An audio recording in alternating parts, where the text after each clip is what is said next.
Voilà.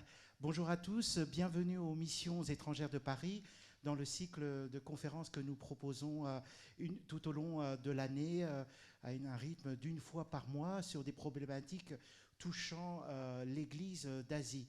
Nous sommes heureux d'accueillir aujourd'hui le professeur Claire Tran, qui est maîtresse de conférences à l'université Paris-Cité et qui travaille essentiellement sur l'Église du Vietnam. Chère Claire, soyez la bienvenue aux Missions étrangères, qui est aussi votre maison. Vous connaissez bien nos fonds d'archives pour y avoir travaillé de longues heures et pour y travailler encore d'autres longues heures. Vous revenez de Rome, d'un séjour de recherche dans les archives apostoliques du Vatican, qu'on appelait auparavant les archives secrètes du Vatican. Et vous avez dépouillé dernièrement les boîtes concernant le pontificat du pape Pie XII qui viennent d'être mis à la consultation des chercheurs depuis mars 2020. Cela représente pour tout le pontificat de Pie XII plus de 16 millions de documents d'archives, donc un grand corpus documentaire. J'ai eu la joie de rencontrer le professeur Claire Tran au cours de mes recherches. Moi-même, je travaille sur le Saint-Siège sous Pie XII et la Chine. Et Claire, dans cette partie de l'Asie, s'intéresse particulièrement au Vietnam. Merci d'être avec nous cet après-midi et de nous éclairer sur les enjeux politiques, diplomatiques et missionnaires au Vietnam.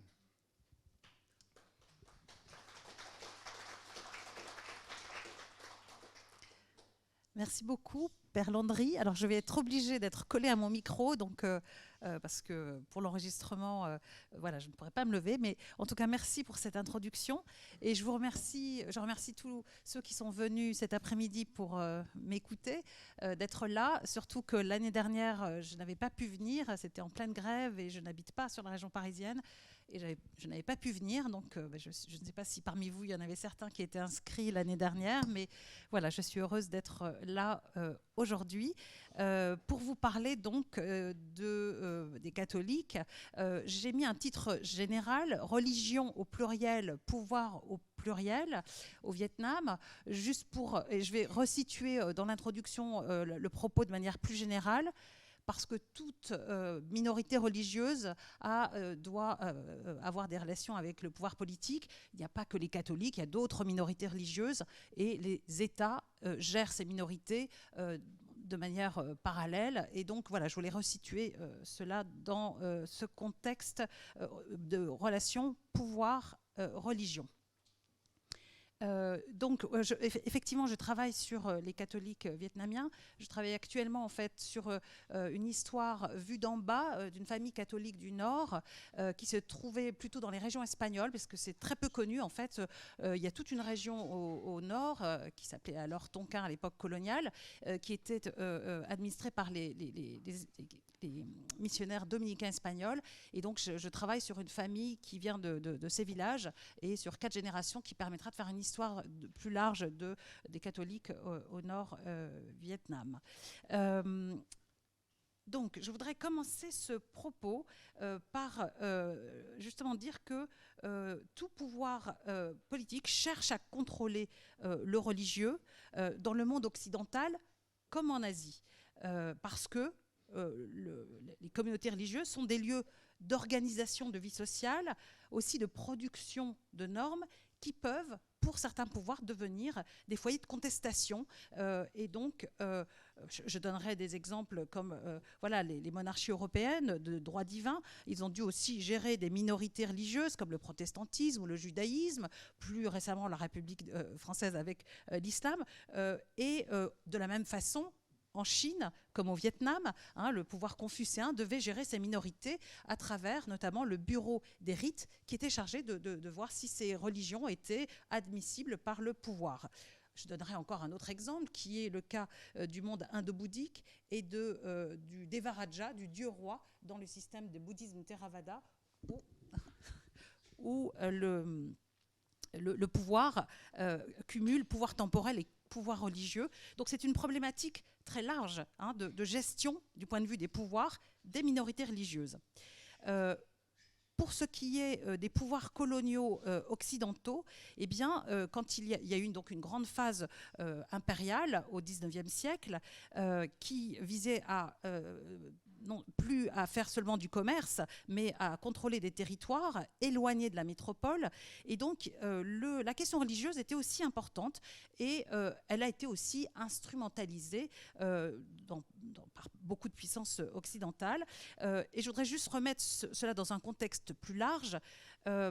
À l'époque de la colonisation des Amériques par les puissances ibériques, qui ont été jusqu'au Portugal, pour ce qui est des Philippines, eh bien, ça a été une phase d'occidentalisation et de christianisation forcée de toutes les populations. Il y avait c'était le système des padroados, et donc il fallait convertir toutes ces populations. En revanche, pour les périodes qui vont suivre, 17e, 18e siècle, les puissances hollandaises puis britanniques n'ont pas du tout comme objectif de christianiser toutes ces populations. C'est de faire du commerce, et notamment les compagnies des Indes néerlandaises ainsi que britanniques ne cherchent pas du tout à convertir. Et en revanche, toutes les puissances coloniales, quelles qu'elles soient, vont utiliser ponctuellement des minorités, souvent religieuses, quand il y a des majorités compliquées et hostiles. C'est une tactique tout à fait classique dans tous les empires, où qu'ils soient. Ça, c'est du côté des États. Du côté des religions, eh bien, toutes les religions cherchent à être reconnues par le pouvoir politique pour pouvoir se développer. Donc, les religions dominantes, elles, sont liées au pouvoir et en tirent profit. Il y a plein d'exemples dans l'histoire, des liens étroits entre, par exemple, l'orthodoxie et le pouvoir tsariste, ou, je le citais, les royautés bouddhiques, et de la même manière dans les sultanats malais. Voilà, ça c'est assez clair pour les religions dominantes. Mais pour les religions minoritaires, être en situation minoritaire exige d'être reconnue par le pouvoir, et ces religions minoritaires cherchent à prouver qu'elles ne sont pas dangereuses pour l'État ni la société. C'est un sujet vraiment global. Donc ça, c'était le point sur ces questions de pouvoir au pluriel, et de pouvoir et de religion au pluriel aussi, et en particulier de religion minoritaire. Alors, lorsque le Saint-Siège va définir sa stratégie missionnaire en 1622, en créant la propaganda fide, la propagande de la foi, elle entend rompre avec la christianisation imposée par la force en Amérique, et ce système des padroados, et elle se réapproprie la gestion de la christianisation en créant cette institution qui existe toujours, et donc je travaille surtout dans les archives de la propaganda fide à Rome, et donc en créant des vicariats apostoliques directement dépendants de Rome et non plus de la couronne d'Espagne ou de la couronne du Portugal. Et elle entend veiller à ce que les missions respectent les États en place pour développer un prosélytisme pacifique, notamment en Asie pour ce qui nous concerne. Et je citerai ici l'instruction du pape Alexandre VII en 1659 qui recommandait aux vicaires apostoliques de respecter non seulement les traditions nationales, mais le pouvoir établi. Je le cite: « Au peuple, prêchez l'obéissance à leurs princes, même difficile, et tant en privé qu'en public, priez Dieu de tout votre cœur pour leur prospérité et leur salut. Ne critiquez pas leur action, même celle des princes qui vous persécuteraient. Refusez absolument à semer dans leur territoire les germes d'aucun parti espagnol, français, turc, persan ou autre.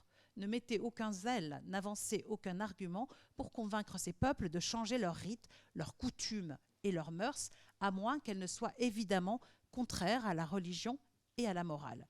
N'introduisez pas chez eux nos pays, mais la foi qui ne repousse ni ne blesse les rites et les usages d'aucun peuple. » Je voulais mettre cette citation parce elle date donc de la moitié du XVIIe siècle, et elle est très claire, et elle est très importante. Elle précède le grand mouvement impérial qui va concerner tous les puissances occidentales qui vont vouloir avoir des colonies en Asie.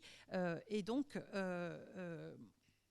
je voudrais donc mentionner que dans ce contexte-là, les jésuites sont en particulier l'ordre qui a le plus travaillé dès le début à essayer vraiment d'ancrer le christianisme dans la tradition locale.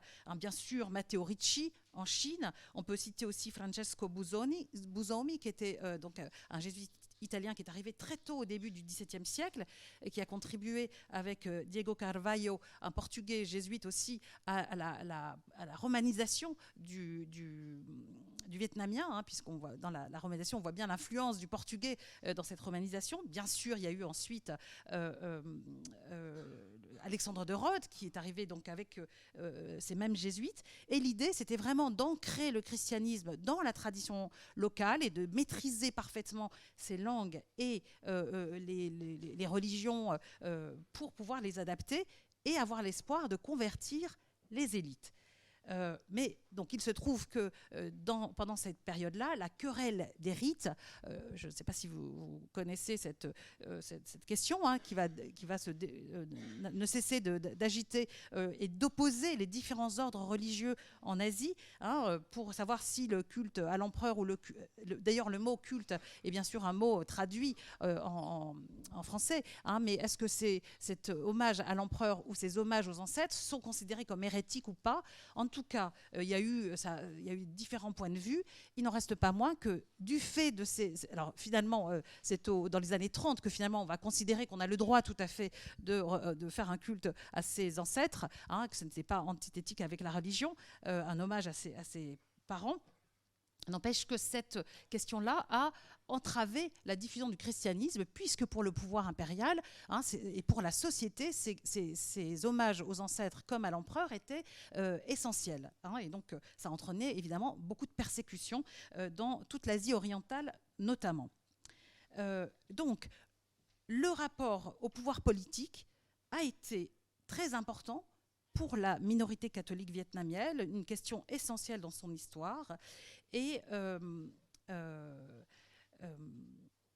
donc on peut dire que le Vietnam, dans la région, est quand même, parmi ses voisins, le pays qui a eu le plus de conversions, si on compare avec la Thaïlande, le Cambodge et le Laos, pays de bouddhisme Theravada, où il y a eu vraiment des conversions très minimes. Le Vietnam, c'est aujourd'hui 7% de catholiques, c'est-à-dire en gros 7 millions de personnes.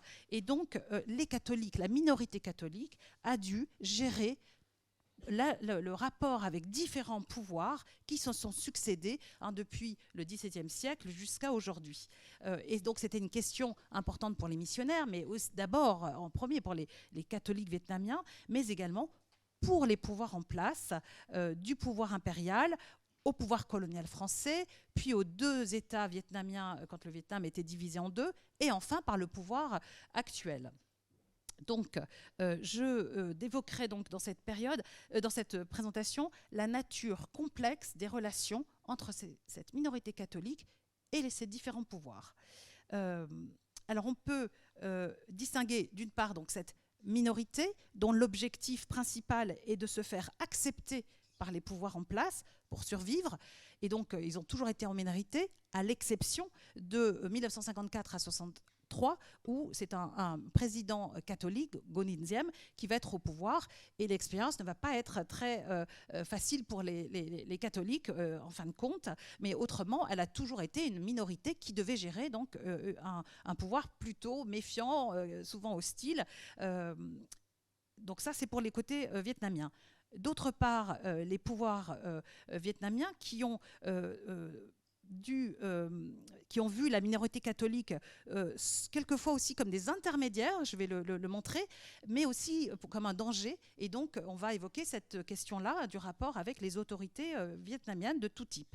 Enfin, pour les pouvoirs occidentaux, les pouvoirs occidentaux vont aussi utiliser la minorité comme instrument de leur politique, puisque l'arrivée des Français au Vietnam s'est faite sur la justification de sauver les missionnaires. C'est sur cette raison-là qu'elle a conquis le pays, et sur cette justification aussi qu'elle a entendu rester. Et par ailleurs, dans la guerre froide, les États-Unis vont aussi utiliser la minorité catholique pour justifier leur lutte contre le communisme et la défense du monde libre. Donc je vais évoquer ces périodes, bien sûr rapidement, puisque je vais couvrir plus d'un siècle et demi. Et à chaque fois, j'essaierai dans cette présentation de voir donc comment ces pouvoirs ont-ils géré le fait religieux et la minorité catholique en particulier, et comment les catholiques, quelles ont été leurs stratégies d'adaptation pour gérer ces différents pouvoirs qui se succèdent. Toujours en montrant que là, on a tendance toujours avec une minorité à dire les catholiques. En réalité, les catholiques étaient une minorité traversée par différents points de vue, hein, et il faut montrer cette diversité des points de vue, tout comme il y a une diversité des points de vue au sein des différents pouvoirs. Hein. Il n'y a pas une seule voix, tant du pouvoir colonial français que de différents pouvoirs. Hein. Il faut être dans la nuance et non pas dire les Français, les catholiques. Hein. Alors le Vatican, on pourrait dire que, bien sûr, il y a eu des variations, hein, mais le Vatican a eu une position qu'elle a imposée pendant toute cette histoire, avec des nuances aussi, et je l'évoquerai bien sûr. Donc je vais rapidement faire ces 5 points, en commençant par, donc ce sera un plan chronologique, en rappelant juste au début les caractéristiques de la minorité catholique, bien sûr très rapidement. Et donc c'est une minorité, je l'ai dit, ancienne, qui remonte à la fin du XVIe siècle et qui est de 7% aujourd'hui. Donc je vous ai, alors malheureusement ma carte n'est pas très bonne, je n'ai pas eu le temps d'en faire une autre, hein, sur la situation des vicariats apostoliques en 1954, où l'on voit surtout la répartition des vicariats, et c'était pour ma thèse, j'avais fait représenter les vicariats qui étaient confiés aux Vietnamiens en 1954. Mais donc aujourd'hui, j'ai représenté les diocèses aujourd'hui au Vietnam. Et donc, juste pour rappel, l'Église catholique vietnamienne est le 5e pays d'Asie, avec plus de 7 millions de catholiques, je vous ai dit, sur une population d'environ presque 100 millions d'habitants, alors que donc, les catholiques asiatiques représentent 11% des catholiques dans le monde. C'est juste pour vous mettre des différentes échelles. 5e pays après les Philippines, après l'Inde, la Chine et l'Indonésie. Mais bien sûr, ce sont des pays très peuplés, hein, que ce soit la Chine ou l'Inde. Le pays qui se rapproche le plus de cette proportion, c'est la Corée du Sud, avec 6 millions de catholiques, qui représentent à peu près 11% de la population sud-coréenne. Donc c'est un pays catholique important dans les églises d'Asie. C'est une minorité, par ailleurs, ancienne, qui existe depuis 2 siècles et demi avant que les Français n'arrivent, donc c'est important, et qui s'est justement, comme je vous l'ai expliqué, qui s'est acculturé dans le pays. Et les tout premiers missionnaires arrivent très tôt, à la fin du XVIe siècle.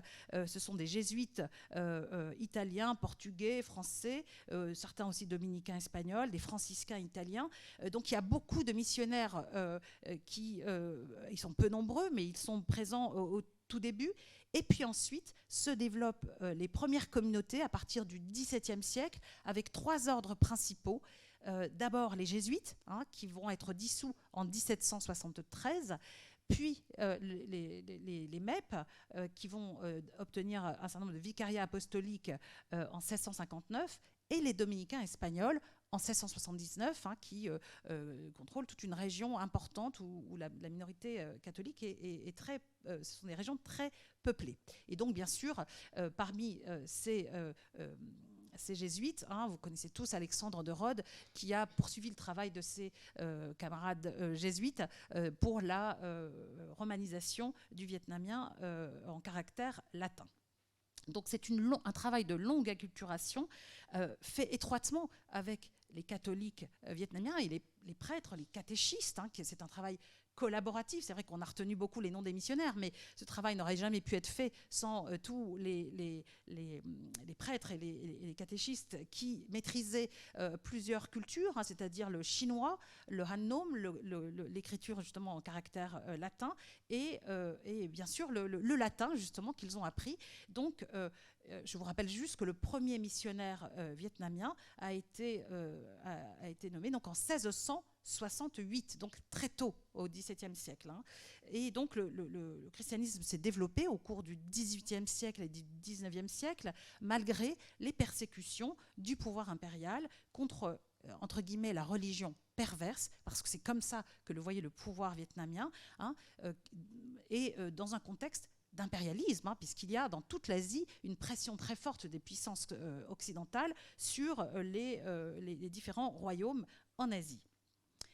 Donc, comment la minorité catholique a-t-elle géré ces relations avec le pouvoir impérial? Eh bien, et aussi comment le pouvoir impérial a vu les catholiques. Eh bien, ils les ont vus tantôt comme des intermédiaires, tantôt comme des traîtres, et du côté catholique comme des martyrs. C'est juste pour vous souligner à quel point c'est important dans ces situations de voir les différents points de vue, et on parle ici du pouvoir impérial.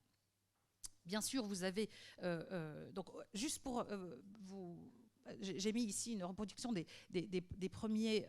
de certains... donc comment dire, martyrs de l'époque.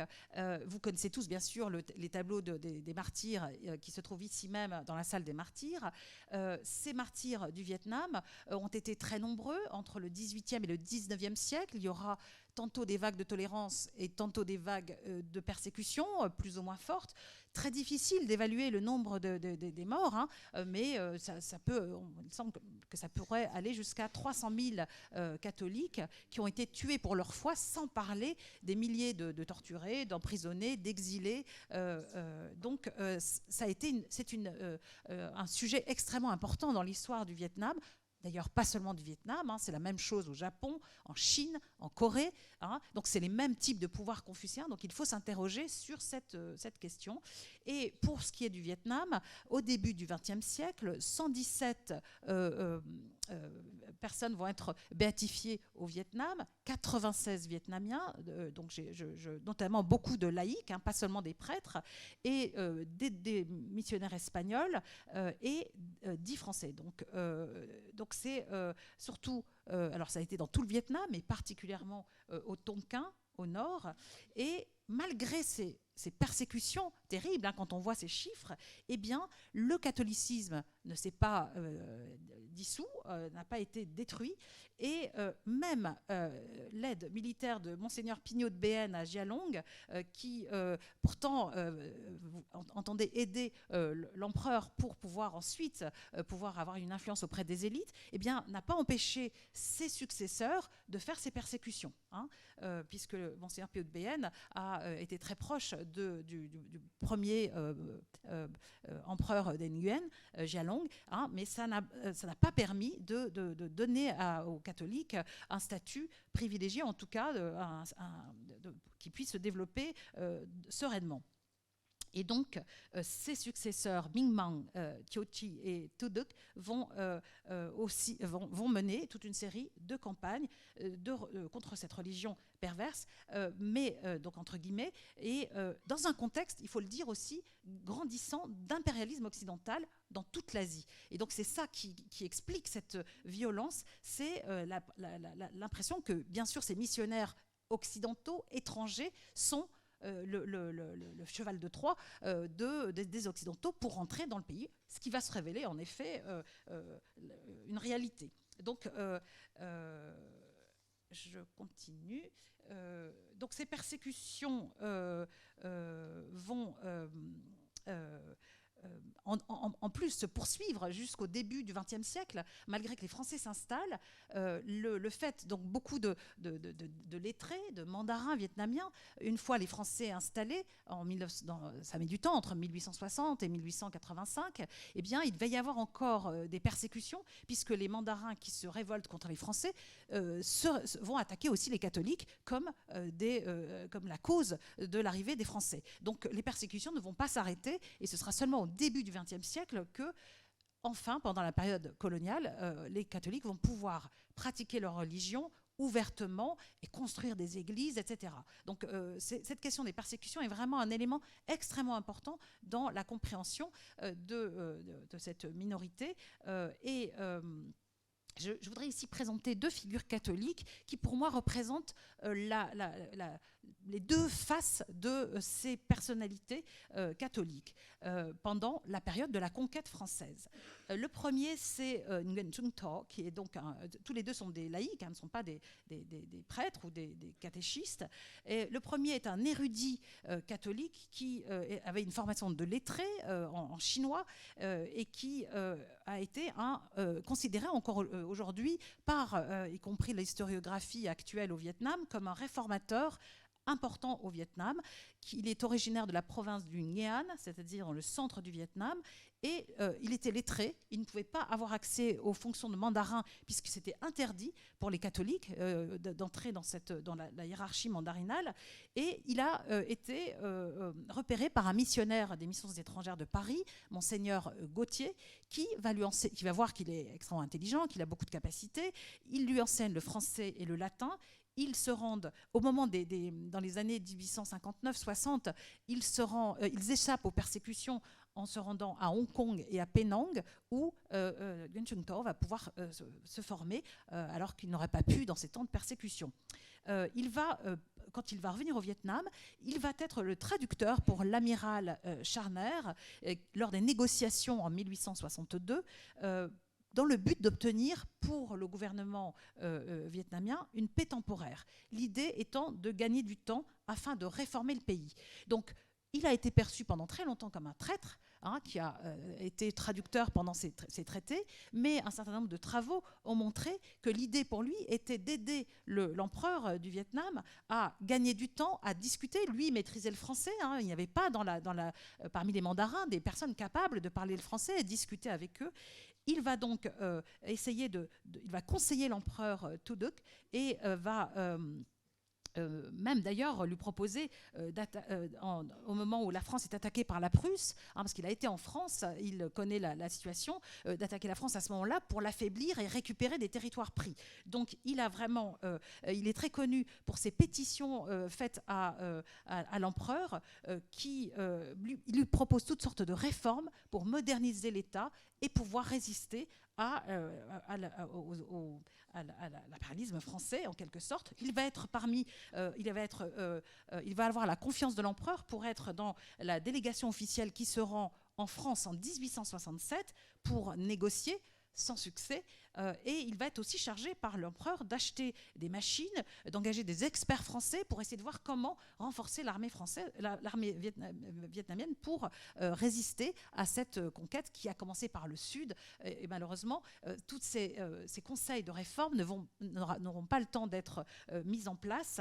Et en tout cas, dans ses lettres, dans ses complaintes, il y a beaucoup de sources sur ça. Il est profondément affecté par la mise en cause de la loyauté politique des catholiques vietnamiens, et déplore que justement les catholiques soient considérés comme des traîtres. Donc c'est un exemple qui vous montre qu'il a été présent dans ces négociations et que ça a été, tantôt on les a accusés d'être des traîtres, tantôt on a reconnu leur rôle, mais voilà, donc c'est pour ça que j'ai intitulé cette partie intermédiaire. Ils ont joué vraiment des rôles d'intermédiaires parce qu'ils maîtrisaient le français et qu'ils étaient capables de discuter avec les autorités françaises. L'autre exemple, c'est Petruski, qui lui est originaire du Sud et qui est considéré aussi comme un grand érudit catholique, qui a diffusé qui a écrit énormément d'ouvrages en Kokngue, dans l'écriture justement en caractère latin, et qui a été perçu aussi par l'historiographie, certaines historiographies nationalistes, mais aussi bien sûr communistes, comme l'homme au service des Français. Bien sûr, il y a différents points de vue. C'est un homme qui a appris beaucoup de langues. Il a aussi étudié dans les séminaires qui étaient des MEB, qui étaient à l'époque, pas au Vietnam puisqu'il y avait des persécutions, mais à Malacca et puis ensuite à Penang. Et donc, il va contribuer par ses publications et par la presse à diffuser, à développer l'écriture qui est aujourd'hui celle du Vietnam contemporain, et de faire beaucoup de traductions, tantôt du français vers le vietnamien, tantôt du vietnamien vers le français. Lui-même va participer aux discussions du traité du 5 juin 1862, actant la conquête de Saigon et des provinces du Sud, et il va faire aussi partie de la délégation conduite en 1863 par le mandarin Phan Yan en France pour négocier mais le rachat des provinces, mais sans succès. Et lui-même va enseigner au collège des interprètes en Cochinchine. Hein, il va former en vietnamien les administrateurs français. Donc, je voulais vous montrer par ces deux personnalités les deux aspects hein, de leur contribution et de leur à la fois collaboration ou soutien aussi au pouvoir impérial. Mais je voulais vous donner des exemples très concrets pour que vous puissiez voir la difficulté pour ces hommes hein, d'être entre deux. Au final, les deux sont quand même reconnus pour leur contribution culturelle à l'histoire du Vietnam, y compris par le gouvernement vietnamien. Bon, Petroski, c'est encore un peu plus difficile quand même.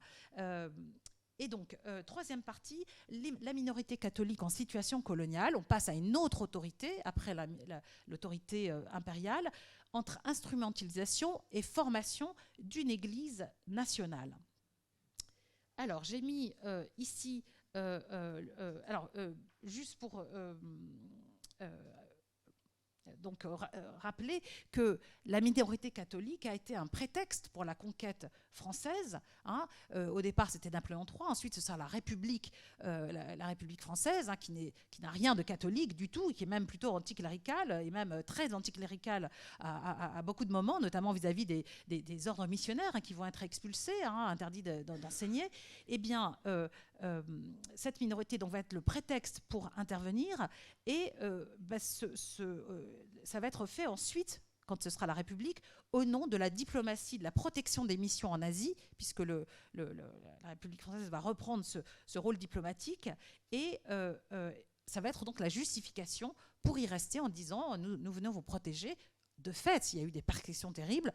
Comme je vous l'ai dit, elles ne se sont pas arrêtées tout de suite et se sont souvent aggravées pendant plusieurs décennies. Et puis ensuite, seulement au XXe siècle, les catholiques ont pu le pratiquer. Donc, ce pouvoir républicain, hein, et la phrase très connue de Gambetta, l'anticléricalisme n'est pas un article d'exportation, hein, il y aura une collaboration entre entre le pouvoir colonial et les missions. Beaucoup d'ordres missionnaires étaient interdits pendant cette période-là, donc ils vont estimer qu'ils vont pouvoir enfin développer leur mission en bonne entente avec le pouvoir en place. Un exemple de cette collaboration, ce sont les deux grandes cathédrales. La cathédrale Saint-Joseph, construite entre 1884 et 1887 à Hanoï, et la cathédrale Notre-Dame de Saigon, construite entre 1876 et 1880, donc c'est avant, puisque les Français arrivent par le sud. Eh bien, cette cathédrale de Saigon, je vous ai mis une carte postale de cette cathédrale, et également de la statue qui n'existe plus. Aujourd'hui, c'est la Vierge, mais c'est Pinault de Béhène avec le prince Kang, qui va devenir Zialong, qui a été retiré. Eh bien, cette église a été financée. Alors d'abord, il y a eu l'amiral Bonnard en 1863 qui va faire construire une église en bois, mais qui va être détruite par les termites. Il semble même que les offices ont été, à un moment donné, ont eu lieu dans le palais du gouverneur. Et ensuite, en 1876, on décide de construire une église qui va être financée par l'État colonial. Donc j'ai le montant du budget que le pouvoir colonial va mettre dedans. Je vais le retrouver. Donc cette église va être construite par le gouverneur de Cochinchine, Dupré. Il y aura un concours pour cet architecte qui va la construire, et elle sera inaugurée en 1880 pour Pâques, en présence du gouverneur de Cochinchine de Villers. Puis donc cette statue, comme je vous ai dit, de Monseigneur Pinault de Béhène sur la place du même nom de Monseigneur Pinault de Béhène. Et donc cette participation, oui, c'est 2 500 000 francs pour la cathédrale, qui a été surnommée à l'époque la cathédrale d'État. Donc c'est quand même donc la République française qui construit cette église. C'est aussi pour montrer dans l'espace la puissance de la France par tous les grands, si vous avez été à Saigon ou à Hanoï, par d'autres bâtiments, mais la cathédrale de Saigon se trouve en plein centre et l'est toujours. Voilà. Donc je voudrais juste ici, de nouveau, vous parler de différents personnages catholiques qui vont être souvent perçus comme des collaborateurs de Français, mais c'est beaucoup plus complexe que ça.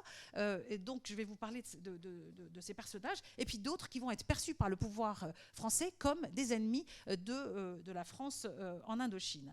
Le premier, c'est le père Six, ou Kusao, qui donc est originaire de Thanh Hoa, dans le centre du Vietnam, et qui va être nommé, qui va être dans le delta du fleuve Rouge, à Phat Diem, et qui va être l'architecte de la très belle et célèbre cathédrale de Phat Diem en style vietnamien. Eh bien, il a effectivement aussi participé à des campagnes de pacification au nord, aux côtés des Français. Il va avoir des décorations, il va avoir la Légion d'honneur. Bien sûr, vu du côté vietnamien, c'est considéré comme un collaborateur des Français. Par ailleurs, il faut remettre cela dans le contexte des persécutions, puisque je vous ai dit, une fois les Français, le gouvernement colonial installé, il y a encore beaucoup de persécutions, d'attaques contre les villages catholiques, et les catholiques doivent se défendre. Et donc c'est dans ce contexte qu'il va essayer de protéger les catholiques avec les Français. Autre exemple de figure importante, Nguyen Hue Bai, qui a été ministre à la cour de Hué, qui a été ministre des Travaux publics, de la guerre, et puis Premier ministre à la cour de Hué.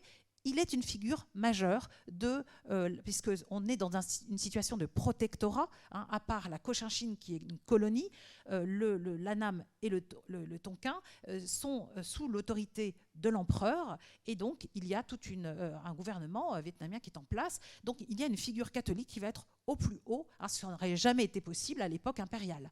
Donc c'est une grande figure. C'est d'ailleurs lui qui va financer la construction de la délégation apostolique du Vatican à Hué, plus tard dans les années 25-30. Un autre personnage qui est Denis Le Phat Anh, qui est donc lui du sud de la Cochinchine. C'est un fils de riches propriétaires qui a collaboré avec les Français. Il a étudié en France. Il est aussi un très grand personnage de l'État en Cochinchine, et il est l'oncle de l'impératrice Nam Phuong. Donc vous voyez que dans la famille impériale, les catholiques ont eu une influence directe. Donc voilà des personnages qui étaient proches du pouvoir tantôt français, mais aussi du pouvoir impérial, puisqu'il existait toujours un empereur. Bien sûr, il n'avait pas beaucoup de marge de manœuvre, mais il y avait quand même un gouvernement qui existait donc à Hué. Je voudrais vous donner d'autres exemples. Je voudrais que, plutôt que de parler en général, c'est qu'il y a aussi, ce n'est pas non plus que des collaborateurs, il y a eu plusieurs cas de catholiques qui ont été perçus par le pouvoir colonial français comme dangereux. Donc certains gouverneurs étaient d'ailleurs très anticléricaux. Ils faisaient partie j'ai oublié j'y reviendrai ensuite. Oui, donc très anticléricaux comme de la Naissance. Donc ça dépend bien sûr des gouverneurs généraux. Il y en a certains qui ont été favorables aux catholiques, d'autres ne l'étaient pas du tout. Et je voudrais citer donc ces trois exemples. En 1909, 3 prêtres du centre Vietnam ont été accusés de collaborer avec le révolutionnaire nationaliste Phan Boi Chau, qui était alors au Japon, et ils ont été accusés de financer l'envoi de catholiques au Japon pour être éduqués. C'est ce qu'on appelle le mouvement du Dongzhou, le mouvement vers l'Est, c'est-à-dire étudier dans le pays qui était le plus moderne, qui était le Japon. Eh bien, ces 3 prêtres vont être condamnés à plusieurs années de bagne pour avoir été dans les réseaux de Phan Boi Chau. Phan Boi Chau, qui est un révolutionnaire, qui va créer des révoltes armées. Son but, c'est bien avant les communistes, était de reprendre le pouvoir par la lutte armée. Donc ils vont être condamnés. Donc ça, c'était un premier exemple. Deuxième exemple, c'est Gilbert Thiaw, qui va être arrêté en 1908. Il y aura beaucoup de révoltes en 1908, notamment des révoltes contre les impôts. Il y a beaucoup de typhons, et donc les impôts sont trop lourds, et il y a toutes sortes de révoltes.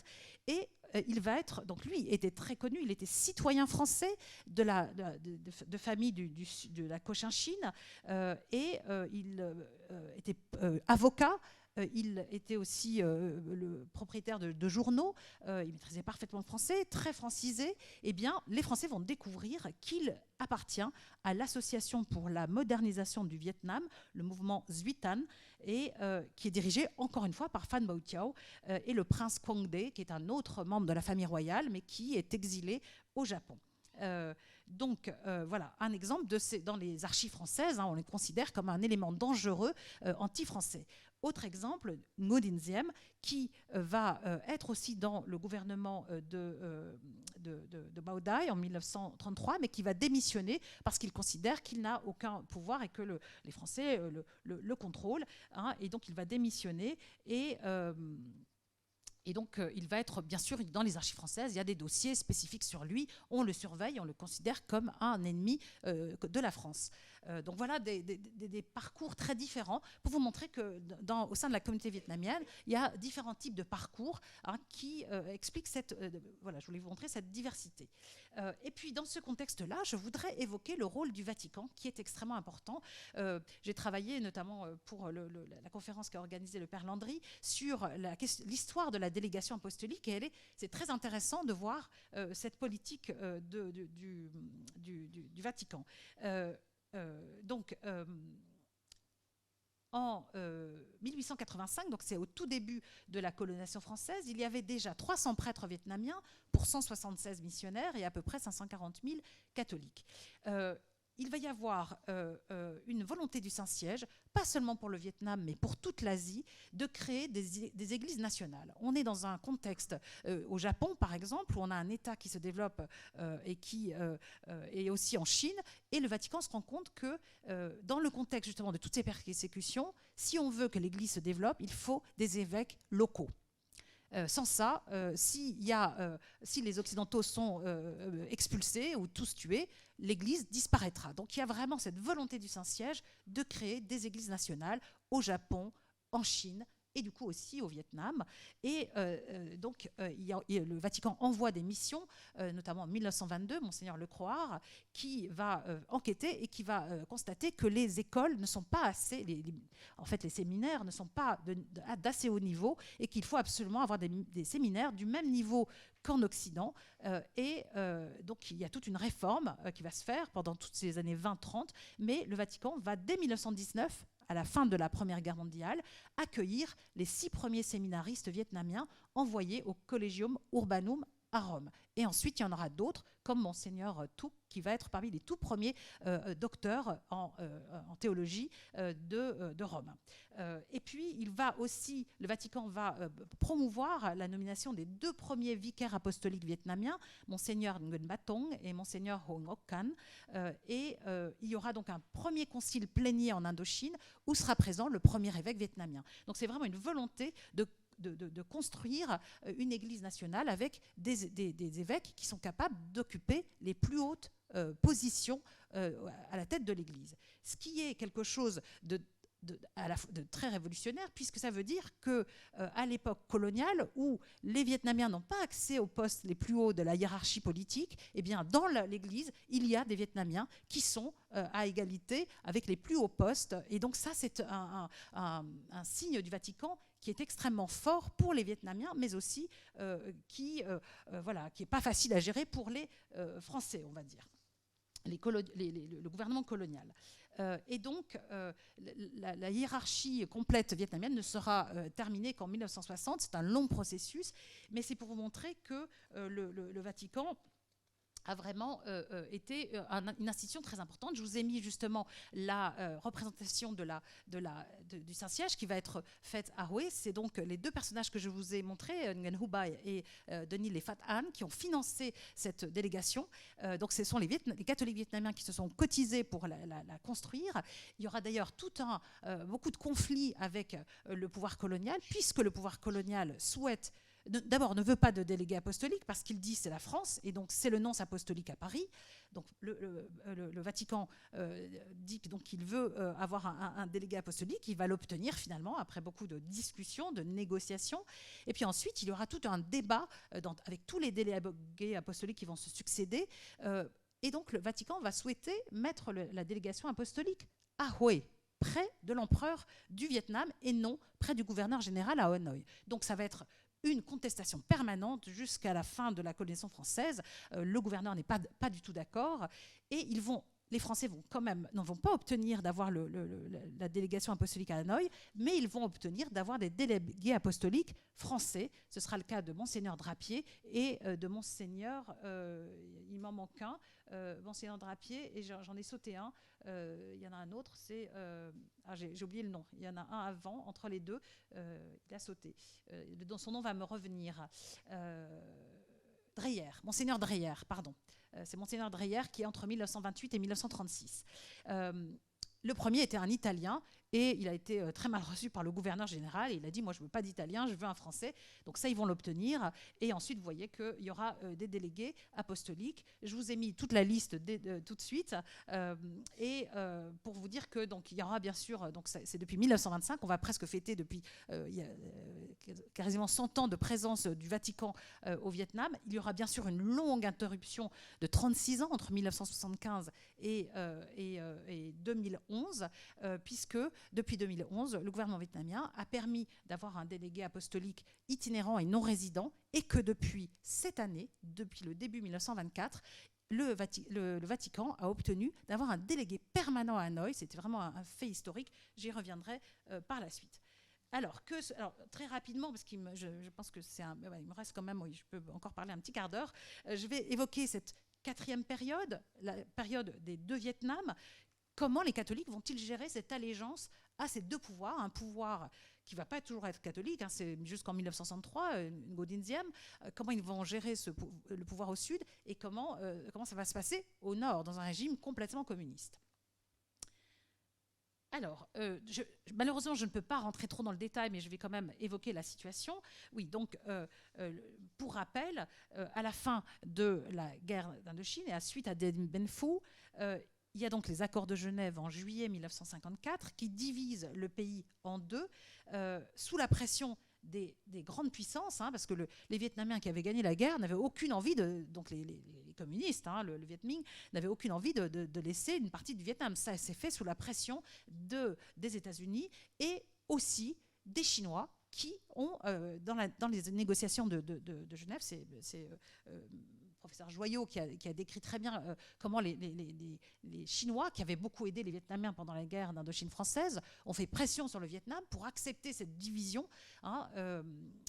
Et lui, ça l'arrangeait de ne pas avoir, d'avoir un Vietnam quand même plus affaibli. Et donc les Vietnamiens étaient obligés, les communistes ont été obligés de céder à cette division. Mais il était prévu d'avoir des élections 2 ans plus tard, en 1956. C'était prévu par les accords de Genève. Il y avait une commission internationale de contrôle qui devait assurer les conditions pour ces élections, composées d'un Canadien pour le bloc de l'Ouest, d'un Polonais pour le bloc de l'Est et d'un Indien pour le bloc neutre. Mais finalement, ces élections ne vont jamais avoir lieu et on sera dans une situation comme en Corée ou comme en Allemagne, avec une division très dure entre les deux Vietnams. Et donc, pour ce qui est du Sud, bien sûr, en 1954, les Vietnamiens adhèrent complètement au nouveau régime qui s'installe au Sud, puisque le roi Bao Dai la monarchie est démise et que c'est donc une république qui la remplace. Et évidemment, alors Bao Dai a été bien sûr un personnage très contesté de toutes sortes. Enfin voilà, il y a tous les points de vue. Je dirais quand même que donc en 1933, quand il avait démissionné de son poste de mandarin et de ministre, il avait été considéré comme un nationaliste. Et donc en 1954, il faut faire attention la période après, et puis au moment où il arrive au pouvoir, il arrive quand même malgré tout à reconstruire un Sud, alors que les communistes étaient quand même très forts au Sud et que la situation a été très très difficile, et il a quand même réussi à imposer un État qui se tient.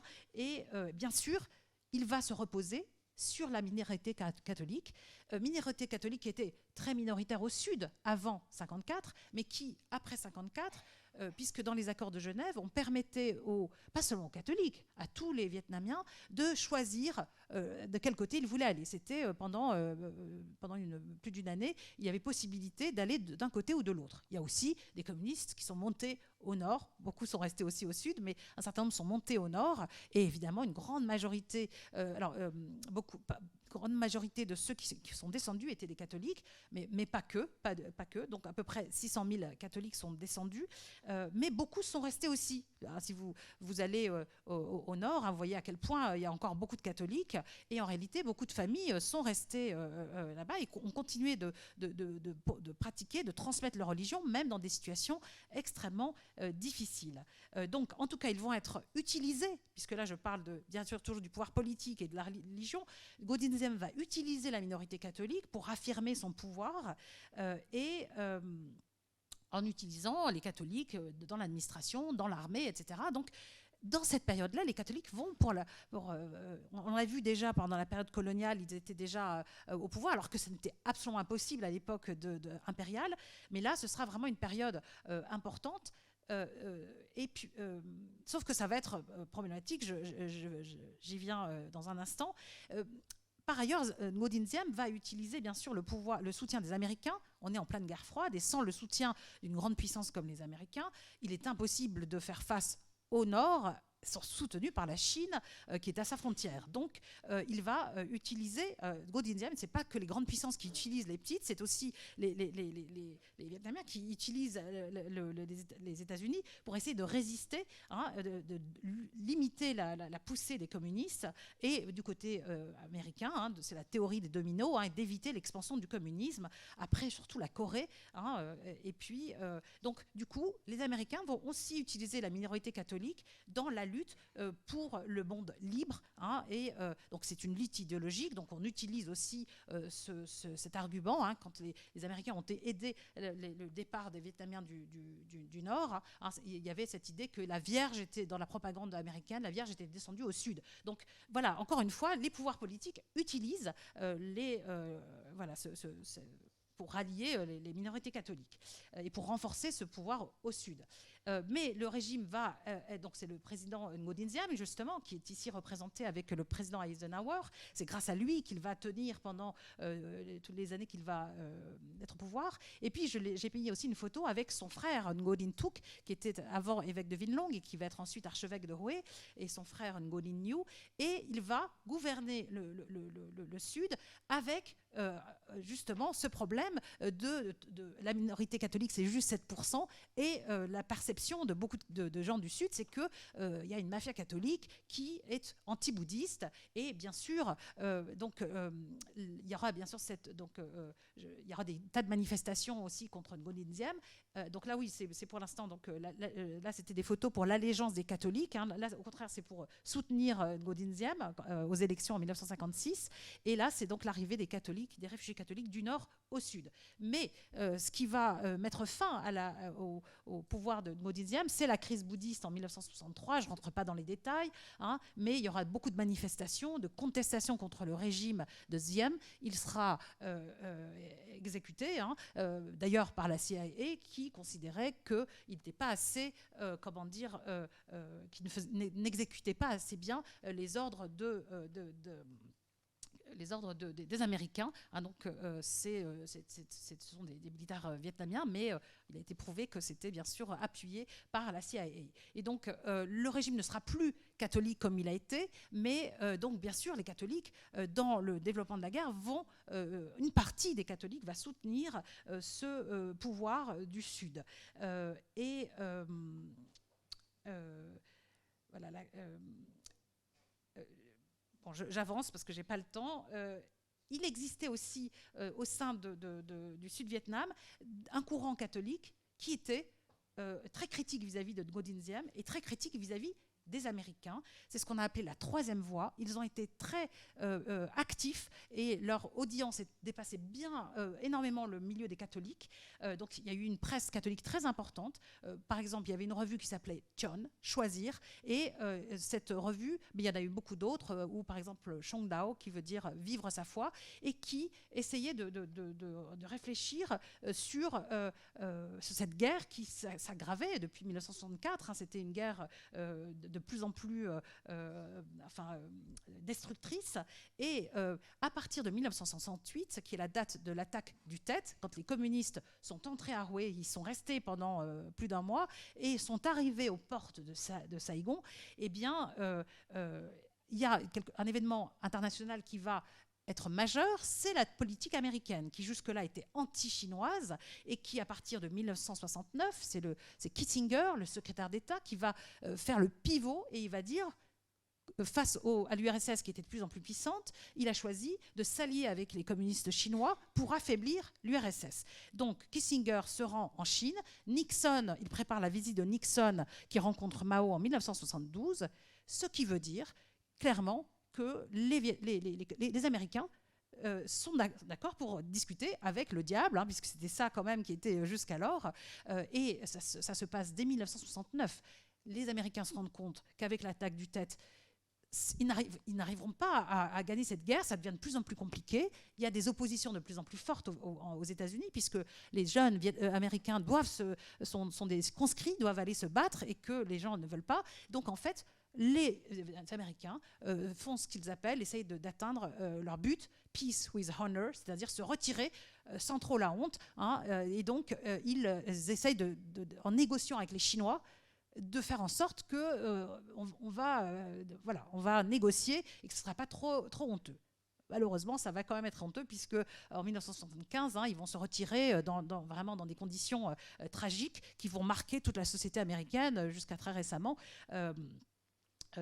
Voilà, donc en tout cas pour ces catholiques qui se disent cette guerre est fratricide, ils ont des membres de leur famille qui sont restés bien sûr au nord, et c'est une guerre fratricide. Ils considèrent que c'est une guerre qui est décidée par les grands, et ils veulent qu'à un moment donné on puisse discuter avec le nord. Donc il y a aussi une tendance chez les catholiques de cet ordre, et en plus qui est soutenue par la politique du Saint-Siège.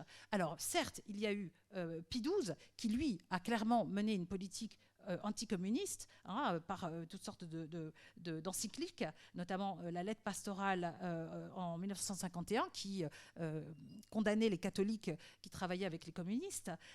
Mais dans les années 60, on assiste à la photo de Paul VI a sauté. Deux papes qui vont avoir un rôle majeur dans les années 60, donc en même temps, dans cette même période, c'est Jean XXIII avec Vatican II et ses deux encycliques, Pacem in Terris et Gaudium et Spes, et surtout sa hoste politique qui est menée par Monseigneur Casaroli, qui va promouvoir le dialogue avec les communistes et avec les autres religions, notamment le bouddhisme. Et donc l'idée, c'est il y a des minorités catholiques dans les pays communistes. On ne peut pas abandonner on ne peut pas se limiter à une position anti-étatique, et les délégués apostoliques, le Saint-Siège doit essayer d'aider ces minorités qui sont en situation très difficile, et il faut à un moment donné discuter avec, ne pas interdire ce dialogue avec le pouvoir communiste. Donc, c'est aussi le cas de Paul VI, qui lui va aller plus loin avec un appel à la paix et au dialogue entre les deux Vietnams. Donc il a aussi écrit deux encycliques importantes, Gaudium et Spes et Populorum Progressio, mais lors de son discours à l'ONU en 1965, c'est la pire année de l'engagement américain, avec des bombardements du Nord, etc., et vraiment un niveau de violence très fort. Il fait un appel aux deux présidents du Nord et du Sud pour appeler à la négociation. Donc c'est le pape qui le fait. Et il appelle les Américains à stopper les bombardements, à ouvrir les négociations de paix. Donc les Vietnamiens lisent bien sûr tout cela et considèrent que si les Américains discutent avec les Chinois, si le pape dit qu'il faut... et puis eux-mêmes sont concernés par cette guerre qui détruit donc un certain nombre, je ne dis pas tous, encore une fois ici les catholiques sont partagés, il faut être dans la nuance, et donc donc là je reviens, et donc je dirais juste oui, c'était bien ça que je voulais montrer, c'est que finalement, les catholiques se préparent à l'arrivée des communistes. Ils voient bien que ça devient de plus en plus difficile, et il y aura le rôle important de deux évêques, Monseigneur Bing et Monseigneur Dien, qui, en 1975, vont devoir gérer l'arrivée des communistes à Saïgon. Donc, on le sait, beaucoup de catholiques vont partir à nouveau. C'est donc un deuxième exode en 1975. Mais bien sûr, beaucoup de catholiques vont rester. Et ces deux évêques ne vont pas du tout dire partons. Au contraire, ils disent il faut rester, il faut reconstruire le Vietnam. Et ils vont être des figures importantes pour discuter avec le régime communiste. Ce qui est sûr, donc la situation a été difficile pour un certain nombre d'entre eux, dont notamment le monseigneur Tuan, qui était d'ailleurs le neveu de Ngo Dinh Diem et qui avait été nommé archevêque de Saïgon juste avant la chute de Saïgon, qui va être en prison pendant très longtemps. Il n'empêche, donc je vais passer là à la troisième partie, c'est les catholiques sous le régime communiste. Il y aura des conditions extrêmement difficiles, mais le Vietnam est le seul pays communiste en Asie où il n'y a jamais eu de rupture avec le Vatican, c'est-à-dire il n'y a pas d'église nationale comme en Chine. En 1957, la Chine a décidé de créer une église nationale coupée de Rome. Bien sûr, je ne parle pas de la Corée du Nord, mais... et donc, bien sûr, il n'y a pas d'église de ce type au Cambodge et au Laos, puisque c'est vraiment une infime minorité. Donc, il n'empêche que... donc je vais expliquer un peu pourquoi, comment expliquer le cas spécifique et unique du Vietnam, où il n'y a jamais eu de rupture avec le Saint-Siège, qui était perçu comme une puissance impérialiste, occidentale, qu'il fallait éviter. Donc, c'est le dernier point. Donc j'ai intitulé cette partie « D'une communauté ostracisée pendant pas mal d'années à une minorité active reconnue par le pouvoir communiste en place ». Alors là, je voudrais ici souligner le rôle d'un autre évêque qui était au nord, monseigneur Hue, évêque de Hanoï, qui lui va rester au nord. Beaucoup de prêtres vont partir du nord, mais il y aura un certain nombre de prêtres qui vont y rester, et lui va négocier, va discuter avec les communistes pour essayer de permettre aux catholiques qui étaient toujours présents, et il va jouer vraiment un rôle très important, qui est méconnu. Il faut rappeler aussi que Monseigneur Dooley, qui est le délégué apostolique qui lui était irlandais, va rester encore jusqu'en 1959 au nord. Il y aura une réunion des évêques au nord dans les années 56, donc bien après la division du pays. Et donc ça, c'est dû à la personnalité de Monseigneur Hue qui a vraiment permis de discuter. Et donc je vais évoquer cette réunion justement qui a été organisée en 1956 donc, par Monseigneur Hue avec le délégué apostolique. Donc, je voudrais juste évoquer, du coup, la période 75-89, je l'ai repris d'une autre présentation, c'est vrai, mais bien sûr, depuis 54, on est dans une situation, c'est la même situation, sauf qu'il y a en plus la guerre, donc ça aggrave encore plus les choses. On est dans donc de 75 à 89 et même avant, des relations extrêmement difficiles, avec un contrôle d'État sur toute l'activité des catholiques, fermeture des séminaires, fermeture des églises. Beaucoup de diocèses n'avaient plus d'évêques pendant très longtemps. Les déplacements des évêques au sein du Vietnam du Nord, très limités, très surveillés. Donc toute activité religieuse est soumise au contrôle de l'État. Il y a un bureau des affaires religieuses et qui va contrôler tout. Toutes les activités, ensuite avec la réunification du pays, il y avait 2 universités catholiques au sud, des milliers d'écoles primaires et secondaires, des hôpitaux, toutes sortes de dispensaires et d'orphelinats. Bien sûr, tout ça est nationalisé, et bien sûr aussi toute la presse, parce qu'il y avait une presse catholique importante. Alors je dirais juste à propos de toute cette activité, de toutes ces écoles et hôpitaux, Monseigneur Binh, en 1975, au moment où les communistes entrent à Saïgon, va considérer qu'il faut travailler avec le nouveau pouvoir et il sait très bien que tout va être nationalisé par les communistes. Il n'a aucun doute dessus. Eh bien, il va justement dire, c'est symbolique, mais il va dire, écoutez, maintenant, nous faisons la reconstruction du pays, nos écoles et nos hôpitaux sont au service de la nation. Donc c'est juste pour vous montrer la politique de ces évêques qui ont, pour certains catholiques qui ont quitté, et on considère que c'est des évêques qui ont collaboré. Sauf que quand on est dans un régime en minorité, on est bien obligé de gérer ça, et que donc il a fait ce choix-là, Et ce choix, pour moi, je pense, a été très important parce que le monseigneur Diane, par exemple, a été aussi emprisonné. Ça a été extrêmement difficile. Bien sûr, le nonce apostolique, le monseigneur Lemaître, qui était à Saïgon, a été expulsé en 1975. Tous les religieux étrangers, au fur et à mesure également. Et donc, comme je vous l'ai dit, l'évêque coadjuteur, monseigneur Toine, a été emprisonné pendant très longtemps, puis en résidence surveillée. J'ai eu l'occasion de le rencontrer en 1989. Il venait d'être libéré. Et donc, voilà, il a pu me raconter un peu tout ce que ça a été toutes ces années pendant la période très dure entre 54 et 89. Sauf qu'en 89, on va avoir une ouverture. Donc, en 3 points, je vais juste expliquer comment est-ce que cela s'est produit. Eh bien, encore une fois, ici, on est dans l'utilisation par le pouvoir communiste de la minorité catholique, puisque je vous ai dit dès le départ que voilà, elle est toujours utilisée de chaque côté par les pouvoirs. Elle avait été utilisée pendant la guerre pour justifier en disant, vous voyez, on a des catholiques dans l'Union nationale, ce sont les méchants impérialistes américains, il fallait montrer cette Union nationale. Donc on a utilisé les catholiques dans cette Union nationale. Ici, en 1989, le Vietnam est en pleine crise. Il y a la chute du bloc communiste. Je vous rappelle qu'en 89, la Chine est en conflit avec le Vietnam est en conflit avec la Chine, puisqu'il y a eu une guerre entre la Chine et le Vietnam en 1979. Et donc son allié, c'est l'URSS et tous les pays du Comecon. Or, en 1989, c'est pas encore tout à fait la chute, mais ils voient bien que ça va être compliqué. Et ils vont suivre ici le modèle chinois d'ouverture économique. En disant la situation économique est dramatique. Moi qui étais au Vietnam en 1989, c'était vraiment extrêmement pauvre. Il y a donc cette ouverture au 7e congrès du parti en 1991, ce qu'on appelle la politique du Doi Moi, la voie nouvelle, et qui veut mettre fin à des années d'isolement, hein, et en plus avec la chute de l'URSS et du Comecon, et ils ne veulent pas se retrouver seuls face à la Chine voisine. Et donc l'idée, c'est de s'ouvrir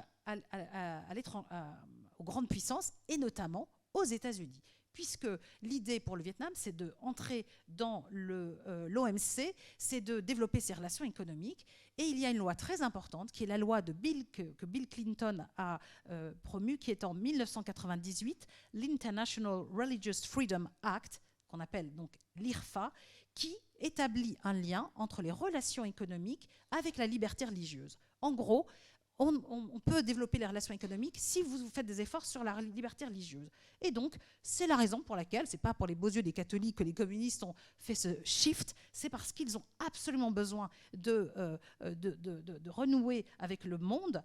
Et donc, le Vietnam est sur la liste produite par les Américains, The Country of Particular Concern, c'est-à-dire que le secrétariat d'État américain, avec cette nouvelle loi, a une liste de pays qui dit ils ne respectent pas la liberté religieuse, aucun contact, boycott. Donc en fait, ils veulent être retirés de cette liste, et donc depuis cette période, ils vont essayer de faire des efforts. Bien sûr, il y a encore beaucoup d'efforts à faire, mais les Américains estiment que c'est suffisamment d'efforts pour développer des relations diplomatiques et pour permettre donc, au Vietnam d'entrer dans l'OMC en 2007. Donc vous voyez, ça prend du temps. Et puis ensuite, le Vietnam va rentrer dans l'ASEAN dans l'ASEAN en 1994. L'ASEAN, c'est l'association des nations d'Asie du Sud-Est, qui était au départ une association des pays anticommuniste, hein, qui s'est ouvert à plein d'autres pays. Et donc ça va permettre au Vietnam d'avoir des relations économiques avec toute la région, alors qu'il en était isolé pendant très longtemps. Et puis, donc voilà, donc cet événement extérieur et cette utilisation des catholiques finalement pour revenir sur la scène internationale a permis aux catholiques d'avoir une plus grande liberté. Et quand je vois la différence entre 1989 et aujourd'hui, c'est sans commune mesure. Enfin, aujourd'hui, voilà, les églises sont pleines, les séminaristes peuvent aller étudier partout où ils le veulent. Mon collègue qui est à Singapour, c'est bientôt fini, oui, qui est à Singapour et qui est spécialiste de la Chine, qui a peut-être fait des conférences ici, Monsieur Chambon, me disait que par rapport à la Chine, les séminaristes vietnamiens sont bien mieux formés parce que les séminaristes chinois ne peuvent pas sortir. Les Vietnamiens, ils vont partout, à Rome, aux États-Unis, en France, et donc ils ont des séminaires très bien formés, et ils ont aussi des séminaires et des gens qui viennent les former au Vietnam. Donc on est dans une dans un tournant absolument incroyable qui va aboutir en 1989 à la visite de Monseigneur Etchegaray, qui va être très importante. 200 000 personnes viennent à Hanoï pour sa messe. Je vous rappelle que c'est en juillet 1989, plusieurs mois avant la chute du mur de Berlin. Donc, vous voyez que le Vatican avait déjà en tête cette stratégie de négociation. Et depuis, il y a eu, depuis 1996, énormément de négociations pour résoudre cette question de nomination des évêques entre Rome et le gouvernement. Et donc, depuis 2009, il y a un groupe de travail mixte Vietnam-Vatican qui se réunissent chaque année, tantôt à Rome, tantôt à Hanoï, et qui vont aboutir à la nomination en 2011 de Monseigneur Girelli, qui est représentant papal, donc non résident et basé à Singapour, qui sera remplacé en 2018 par Marek Zalewski, qui va donc venir régulièrement au Vietnam et qui ne peut pas résider. Donc j'ai eu l'occasion de le rencontrer il y a 2 ans à Singapour.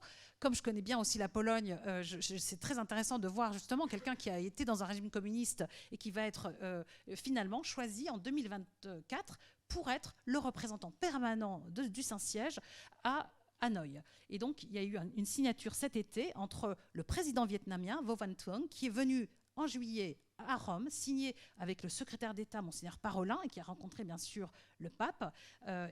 Cet événement est extrêmement important. Bien sûr, pour les Vietnamiens, c'est utile. Ça montre que le Vietnam est ouvert, etc. En réalité, donc le gouvernement, les communistes vietnamiens sont bien sûr dans un régime communiste qui ne veut aucune opposition politique. Par contre, tout ce qui est action sociale est tout à fait bienvenu.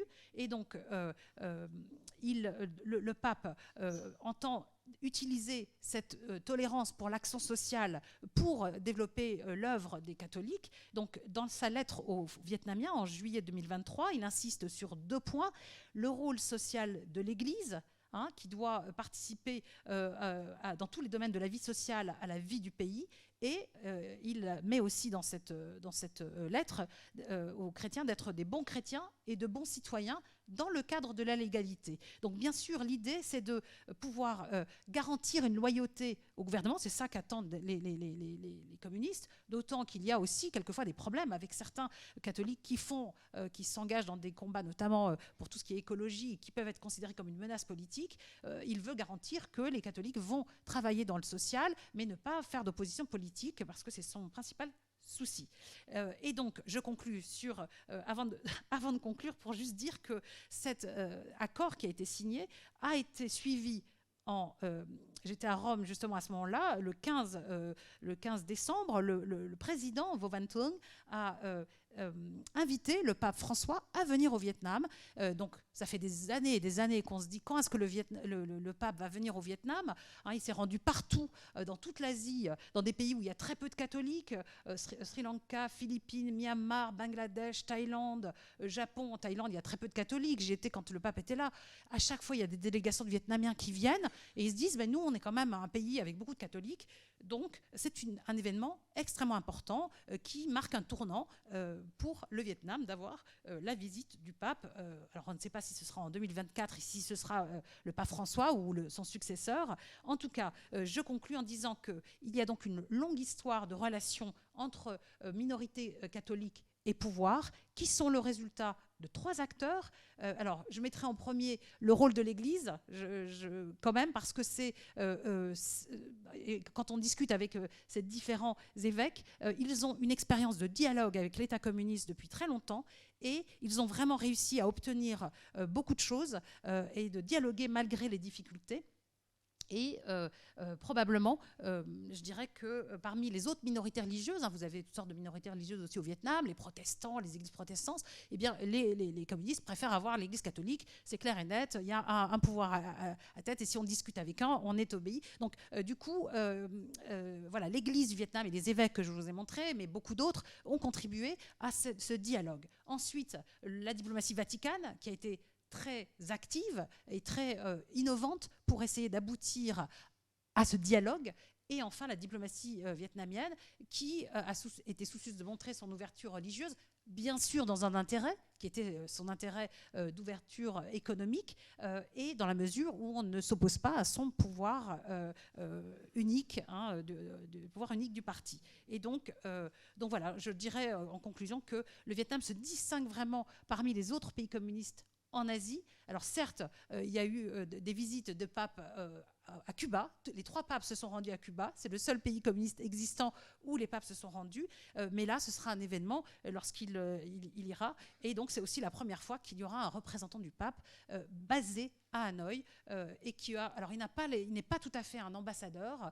Il n'a pas tout à fait les mêmes droits. Mais par exemple, il doit payer des impôts, alors que les ambassades ne pas. Mais dans la réalité, il va permettre aussi à l'Église catholique de faire valoir toutes sortes de dossiers auprès du gouvernement.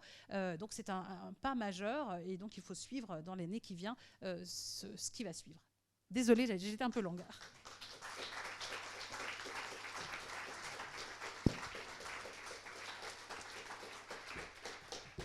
Un grand merci, professeur Claire Tran, pour votre communication avec cette profondeur historique qui nous permet de mieux comprendre les enjeux missionnaires, politiques et diplomatiques présents au Vietnam et dans sa relation avec le Saint-Siège. Maintenant, c'est le temps des questions-réponses. Si vous avez une question, n'hésitez pas à vous manifester. Je vous donnerai le micro avec plaisir. Oui.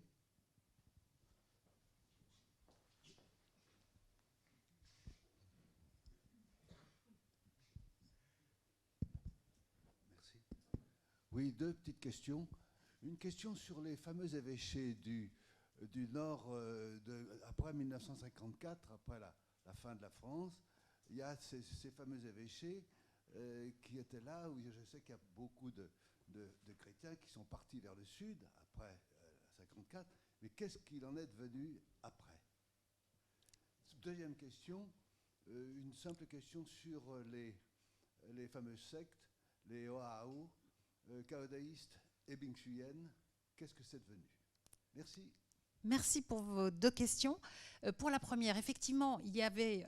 quand je vous ai parlé du Père Six, qui était le prêtre qui a construit l'église de Phat Diem, c'est une région qui a été évangélisée là par les MEP, qui a été confiée, c'est le premier vicariat qui a été confié aux Vietnamiens. Et donc, effectivement, c'était une situation très difficile. Je vais essayer d'être très courte, juste pour dire que, en fait, ces évêques, le deuxième évêque était très nationaliste et donc très anti-français. Dans les archives françaises, on le considérait comme un anti-français. Cette région était juste à côté des régions communistes, Viet Minh, et il y a toujours eu beaucoup de commerce entre les 2 régions. Il y avait des catholiques dans les 2 régions. Et donc, ils ont d'abord été... il y a eu beaucoup de rencontres entre Ho Chi Minh et Monseigneur Lê Hữu Tơ. Mais à partir de 1950, tout va changer. C'est l'arrivée des communistes chinois à la frontière, et c'est donc un changement de politique des communistes beaucoup plus dur. Tant qu'ils sont assez faibles, ils ont besoin de l'union nationale, et il y a aussi des catholiques qui sont parmi le Viet Minh aussi. Là, par contre, il va y avoir une politique beaucoup plus dure, et là, Monseigneur Lê Hữu Tơ va voir que ce n'est plus possible de collaborer, et là, du coup, ils vont être très mal vus par les communistes. C'est pour ça qu'en 1954, les 2 évêques de Phat Diem et de Bui Chu vont descendre dans le sud et beaucoup de catholiques avec eux. Mon père, la famille de mon père vient de cette région, donc toute ma famille, une partie de ma famille, mais il y a toute une autre partie de la famille qui est restée.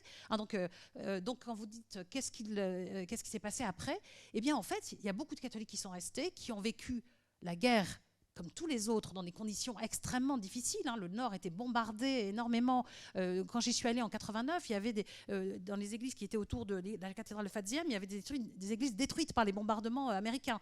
Donc, elles ont subi la guerre. Je travaille sur un village qui est dans le nord du Vietnam. J'étais dans le cimetière. Et bien, dans le cimetière, les catholiques sont à part. Et bien, il y a plein de tombes d'hommes en habits militaires. Donc, ce sont des catholiques qui sont morts pendant la guerre au nord. Donc ils ont subi la guerre et ils y ont participé aussi parce que, bien sûr, ils devaient aussi être engagés dans cette guerre dans le régime du Nord.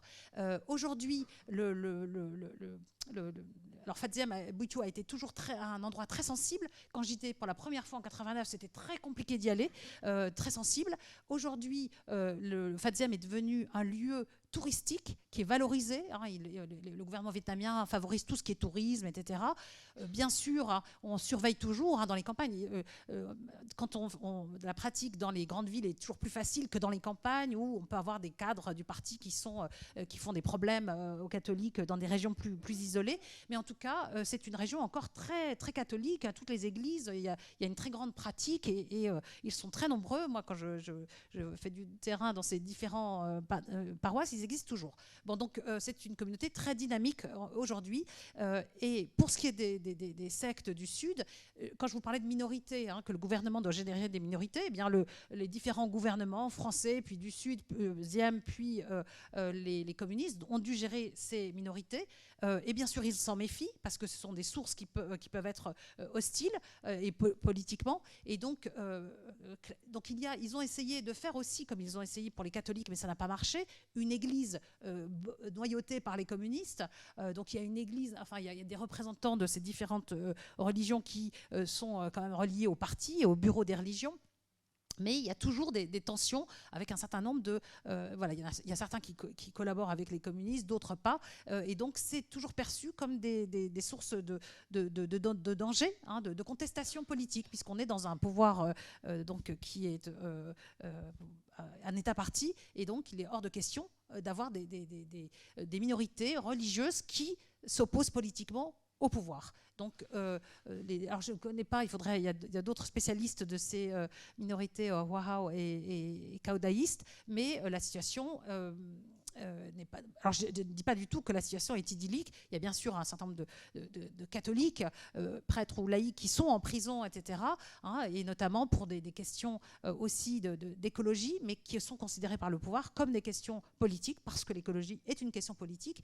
Et donc ça, les communistes veulent vraiment anticiper pour éviter toute opposition au parti. Je ne sais pas si j'ai répondu à votre question. Il y a une question. Oui.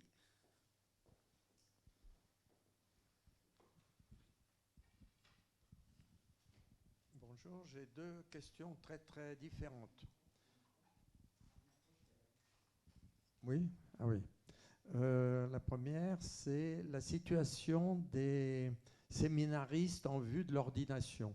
Il y a une dizaine d'années, la dernière fois que j'allais au Vietnam, les séminaristes devaient attendre des années avant d'être ordonnés, après la fin de leurs études au séminaire. Qu'est-ce qu'il en est aujourd'hui? Ça, c'est la première question. La deuxième question, c'est la situation des catholiques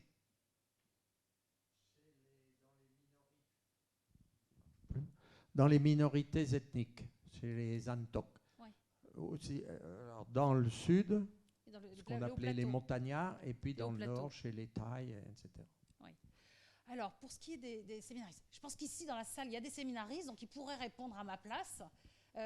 Non, est-ce qu'il y en a un parce que voilà, moi tout dernièrement, je ne sais pas, il me semble, d'après ce que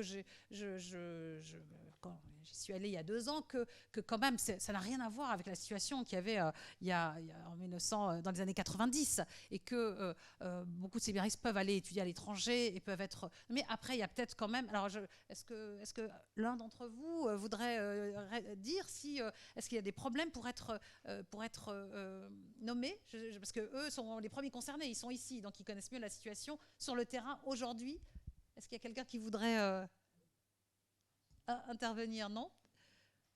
Donc moi, il me semble que voilà, depuis ces 30 dernières années, les séminaristes peuvent quand même beaucoup plus facilement. Il y a beaucoup de vocations. Quand je discutais avec mon collègue qui travaille sur la Chine, il me disait c'est incroyable, dans toute l'Asie, l'église où il y a le plus de prêtres bien formés, c'est certainement le Vietnam. La Corée, il y en a aussi, mais c'est une population vieillissante, tandis que le Vietnam, il y a beaucoup de vocations. Et en comparaison avec les autres pays d'Asie, c'est un des pays où il y a le nombre de prêtres le mieux formés. Bien sûr, on peut toujours mieux faire. Et bien sûr, on peut encore faire beaucoup de choses pour améliorer la formation au Vietnam. Alors, en 2016, le gouvernement a... C'était une annonce plutôt, comment dire, un peu pour faire bien. En 2016, ils ont dit qu'ils allaient créer une université catholique au Vietnam. J'étais un peu surprise. Il y a eu un accord.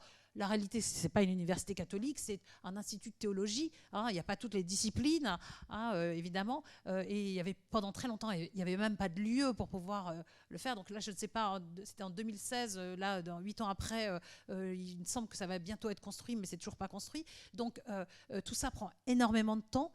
Mais en tout cas, il y a des tas d'astuces pour le temps que ça se construise. Et donc, il y a beaucoup de prêtres qui viennent, par exemple des dominicains, j'imagine aussi peut-être des missions étrangères, qui vont au Vietnam former les prêtres directement sur place.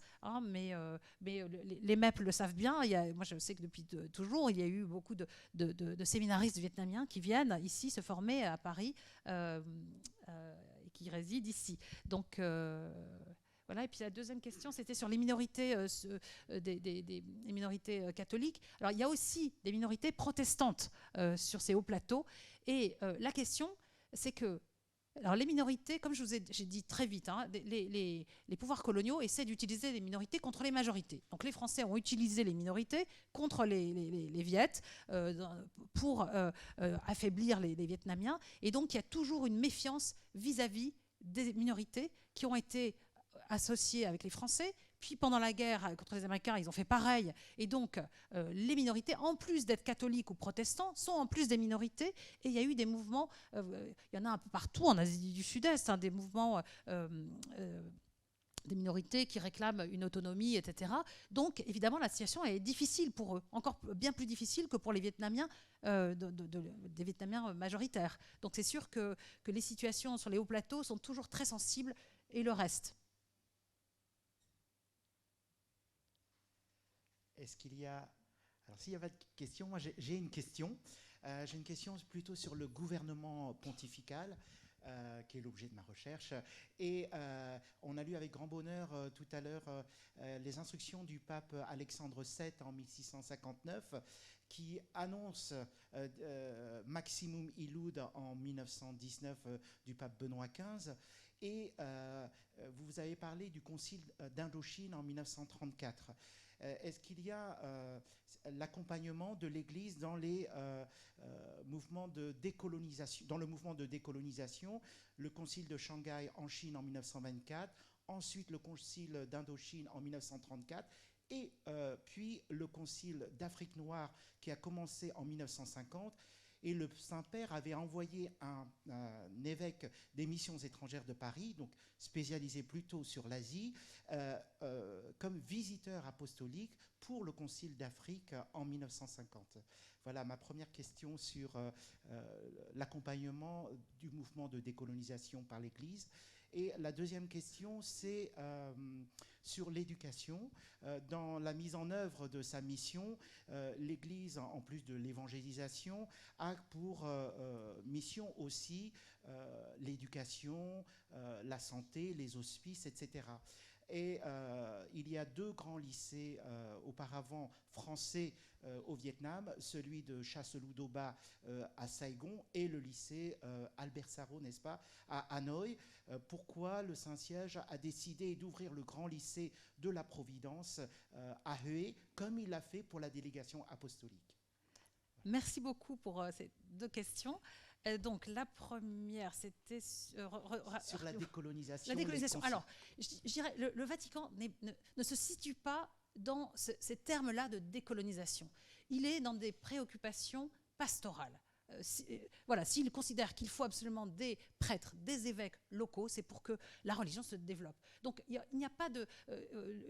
par exemple, les délégués apostoliques sont aussi...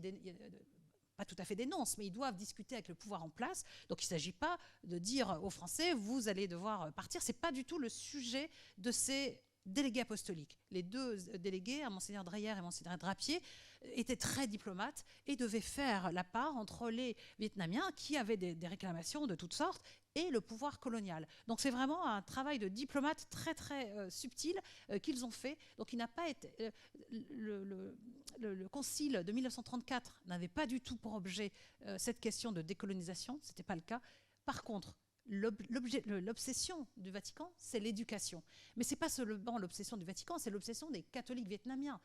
Dans les archives du Vatican, dès 1925, quand le premier délégué apostolique, Monseigneur Ayuti, vient, il y a plein comment dire, de notables catholiques qui viennent et qui disent nous voulons des écoles catholiques, et pas donc seulement les écoles donc laïques, nous voulons des écoles. Et donc c'est une demande des catholiques d'avoir accès à ces institutions. Et donc le Vatican, au Concile de 1934, un des grands points, c'est l'éducation, développer les écoles, et notamment l'école de la Providence, qui va mettre beaucoup de temps à être créée, parce qu'il y a une hostilité du pouvoir colonial. Je fais le lien avec les deux questions. C'est qu'en fait, il y a en tout et pour tout 2 lycées, c'est-à-dire qui préparent au bac, le lycée Chasuluba à Saigon et le lycée Albert Sarraut, ce qui est très peu. C'est d'abord pour les colonisateurs français, les enfants des colonisateurs, et puis quelques élites vietnamiennes, mais ça ne permet pas aux Vietnamiens de passer le bac, etc., d'être au même niveau. Et donc, il y aura, depuis les années 30, le Vatican va essayer de faire venir plein d'ordres différents pour enseigner. Alors, il faut des ordres spécialisés, ce n'est pas les MEP. Donc, ils demandent aux Sulpiciens, ils demandent aux Dominicains, ils vont même demander à des Suisses et puis aussi à des Canadiens, parce qu'ils sont francophones. Et à chaque fois, c'est compliqué. Le gouvernement général n'a pas envie de trop que ça se développe, et surtout que ça concurrence les lycées français. Donc, du coup, ils auront le droit, mais très tardivement, c'est 1939, de faire un lycée, le lycée de la Providence, un lycée catholique à Hue. Mais ils auraient bien voulu, alors il se trouve que du coup, c'est là où il y a la délégation apostolique, mais ils auraient bien aimé le faire. Il y avait des projets à Saigon et à Hanoï, mais le gouvernement général était hostile. Et il s'est dit, vous n'avez qu'à le faire à Hue. Et Hue, c'est quand même, c'était plus compliqué. Tous les catholiques ne pouvaient pas, le nombre des catholiques était surtout au sud et au nord, et donc c'était compliqué pour eux d'y venir, et ça n'a pas duré longtemps, parce qu'après il y a l'occupation japonaise, et donc c'est 1939, quoi. Donc c'est vraiment très tard. Et s'il n'y a pas d'autres questions, je terminerai sur cette question d'éducation. Bien sûr, j'ai été très vite, j'ai montré à quel point finalement le dialogue a permis d'avoir un certain nombre d'éléments positifs pour l'Église. Ça ne veut pas dire du tout que tout est parfait, très loin de là. Une des questions importantes pour l'Église du Vietnam aujourd'hui, c'est l'éducation précisément. On est encore très loin d'avoir des écoles catholiques au Vietnam, bien que ce soit une revendication. Je vous ai dit, université catholique, j'étais un peu éberluée en lisant ça en 2016. Mais je pense que c'est un des éléments. Alors, comme beaucoup de choses ont été résolues, notamment avec cette visite, avec cette nomination d'un représentant du Saint-Siège à Hanoï, je pense qu'il y aura plusieurs questions qui vont être traitées toujours au cas par cas. Il ne s'agit pas d'exiger du parti, etc. C'est toujours de régler les choses au cas par cas. C'est la question des écoles. Est-ce qu'il serait possible d'envisager des écoles primaires, commencer voilà. Donc ça, je pense que alors, ça va prendre peut-être du temps, mais je pense que c'est une des questions importantes pour l'Église, sachant que pour le reste de l'action sociale, ils sont très présents dans beaucoup de domaines, dans le domaine des dispensaires de médecine. Vous avez des médecins catholiques qui donnent des consultations gratuites dans les paroisses, etc., qui ont traité le sida, la drogue. Pendant le Covid, ils ont été extrêmement actifs, et le gouvernement a reconnu le rôle de l'Église dans l'aide aux plus pauvres. Donc ils sont très présents dans l'action sociale. C'est d'ailleurs dans la déclaration du pape, il insiste sur ça, soyez actifs dans l'action sociale. Caritas, qui avait été interdit après 1975, a été restaurée en 2008, et depuis elle est extrêmement active dans tout le pays. Donc ça, c'est une chose, mais la question de l'éducation reste un problème qui n'est absolument pas, pour l'instant, pas prêt d'être résolu. Et il y avait un deuxième point, mais j'ai oublié le deuxième point, mais donc c'est l'éducation. Oui, et c'est les questions des propriétés de l'Église. Évidemment, toutes les propriétés, alors bien sûr les écoles, les dispensaires et toutes sortes de locaux qui appartenaient aux églises, il y a des contestations permanentes, puisque dans les villes, ce sont des terrains qui sont en plein centre des villes, donc ils veulent beaucoup d'argent. Et évidemment, les comités populaires de chacune des villes, etc., lorgnent sur ces ces lieux. Et donc, donc il y a énormément de cas. Ça ne concerne pas que les catholiques, hein, ça concerne plein d'autres biens qui ont été saisis après 1975. Et donc ça, c'est une question qui sera résolue au cas par cas dans chacune des villes. Mais il y a régulièrement des conflits dans toutes sortes d'endroits au Vietnam sur des terrains qui appartenaient à des monastères, etc. et que le parti veut récupérer pour faire du business, construire un hôtel, etc. D'ailleurs, un cas particulier, je ne sais pas du tout où va être logé le délégué apostolique à Hanoï, mais si vous allez à Hanoï, tout près de l'évêché et de la cathédrale, vous avez un petit parc où il y a une petite maison qui était le lieu où le délégué apostolique, le dernier, Monseigneur Doulé, a résidé. Donc ce terrain devait être, il y a 10 ans, 15 ans, le gouvernement voulait le saisir et construire un hôtel dessus, ou je ne sais plus quoi, enfin tout devait être détruit. Et donc il y a eu beaucoup de manifestations de catholiques pour empêcher la saisie de ce terrain. Et aujourd'hui, c'est toujours un parc, et donc ils n'ont pas pu construire, bien qu'il y avait vraiment d'intérêt. Le terrain à cet endroit-là de Hanoï, ça vaut vraiment beaucoup d'argent. Et donc, alors je me pose la question, est-ce que ça va être remis? Je ne pense pas que le délégué apostolique va pouvoir venir à cet endroit-là. Mais voilà, ça c'est une autre des questions, c'est tous ces biens de l'Église qui ont été saisis. Bien sûr qu'ils ne vont pas tout rendre. Hein. Je veux dire, en France, on connaît ce problème, puisque pendant la Révolution a saisi énormément de biens, et donc ils les ont gardés pour beaucoup. Donc voilà, je pense qu'ils pourraient demander conseil aux Français pour voir comment résoudre cette question. Mais donc il y a encore énormément de sujets à gérer. Mais ce que je voulais dire, c'est quand même que le cas du Vietnam est spécifique. C'est toujours un pays très communiste, mais quand j'étais à Rome et que j'ai appris que le président invitait le pape, il venait de recevoir Xi Jinping à Hanoï, c'était la veille. Et donc je me dis, voilà, on dit toujours, ah oui, Xi Jinping vient, le gouvernement, il est donc sous la coupe des communistes, et ben le lendemain, il invitait le pape à venir. Donc en fait, je dirais que plus globalement, les Vietnamiens catholiques ont été habitués à négocier, à composer en permanence en tant que minorité, et ils vont toujours continuer de le faire. Ils sont toujours dans une minorité au Vietnam et à côté d'un pays comme la Chine, donc ils n'ont pas le choix. C'est ce que me disait l'évêque de Hanoï. Il disait, on a l'habitude de discuter et on doit faire avec parce que c'est pas demain que ça va changer. Donc il faut savoir gérer. Mais globalement, les Vietnamiens doivent aussi gérer globalement une situation géopolitique qui est qu'ils sont à la frontière avec un pays comme la Chine et qui est très menaçante partout, y compris en mer de Chine, et que donc ils doivent sans arrêt faire la balance. Et donc, bien sûr, c'est une toute petite balance, mais cette politique vis-à-vis du Vatican, c'est bien sûr utile pour montrer que c'est un signe pour dire on n'est pas complètement comme les Chinois pour lesquels, enfin vous le savez mieux que moi, Landry, avec qui c'est très difficile de négocier. Et donc ils se distinguent et il semble même que le secrétaire d'État souhaite prendre comme exemple le cas du Vietnam pour essayer, pour les nominations des évêques, proposer aux Chinois d'avoir plus de souplesse dans le dialogue. Donc là, on peut vraiment parler d'un cas spécifique du Vietnam. Et donc j'ai essayé, dans ce temps très court, de vous donner un tableau très large qui vous permet de situer dans la longue durée. Parce que souvent, on a des bouts comme ça, mais on ne relie pas tout ensemble. Et j'ai essayé, j'espère que ça vous a intéressé. Oui ? Une petite question complémentaire, s'il vous plaît. Vous avez fait allusion à un moment entre des tensions entre le pouvoir et la minorité catholique au sujet de l'écologie. Je suis étonné, j'aimerais avoir un exemple, si vous voulez bien. Il y en a énormément. En ce moment, il y a plusieurs activistes, notamment dans le centre Vietnam, des jeunes qui sont en prison parce qu'ils ont manifesté. Il y a toutes sortes d'exemples d'écologie, mais le plus connu, je dirais, c'est en 2016, la catastrophe de Formosa, qui se trouve dans le centre du Vietnam, et qui est une usine qui n'est pas chinoise de Chine populaire, comme son nom l'indique, c'est les Taïwanais.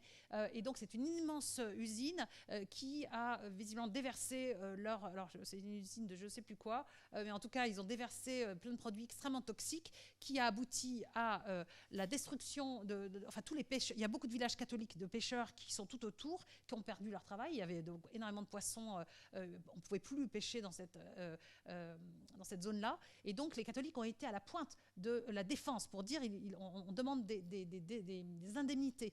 Donc, j'ai eu la chance d'aller avec l'évêque Monseigneur Hupp, qui était à l'époque évêque de Vinh, qui m'a amené jusque-là, parce que c'est très compliqué d'aller là, c'est des zones très sensibles, mais j'ai été du coup dans la voiture de l'évêque, et on a pu arriver jusqu'à cette... Donc c'est immense, c'est vraiment des terrains très grands, et on a pu aller dans une paroisse, parce qu'il faisait des messes dans cette paroisse, et là on voit vraiment que l'église est extrêmement dynamique, et il a fait son discours, je me souviens de son discours, son sermon, sur l'écologie, parce qu'il y avait, à ce moment-là, c'était l'encyclique du pape sur l'écologie, et donc ils osent parler vraiment, enfin les catholiques ne sont pas du tout, comme ce que j'ai pu voir avec les évêques, c'est qu'ils ont une parole franche et qu'ils le disent et qu'ils sont finalement quand même un minimum respectés. Ça ne veut pas dire que sur le terrain, les laïcs, quand ils sont dans des tas de situations, peuvent ne pas être emprisonnés, mais à cette époque-là, l'évêque de Vinh avait des contacts avec des prêtres vietnamiens de Taïwan, avec des avocats, pour essayer de défendre le droit des paysans et des pêcheurs qui étaient sur place,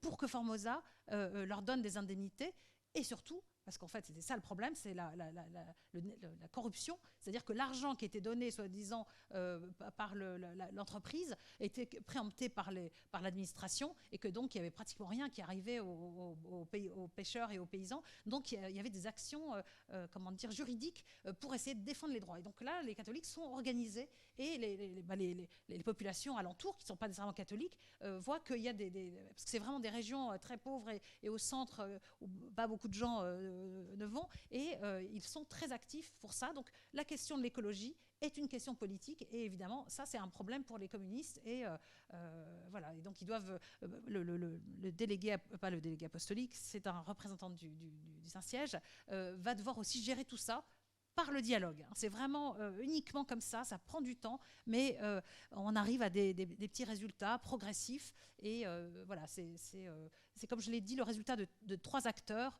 l'Église du Vietnam, qui a une grande habitude, une grande compétence dans cette négociation, le Vatican aussi, qui a ses buts, qui ne sont pas des buts politiques. Autrement, il ne peut pas discuter avec le gouvernement, c'est pas possible.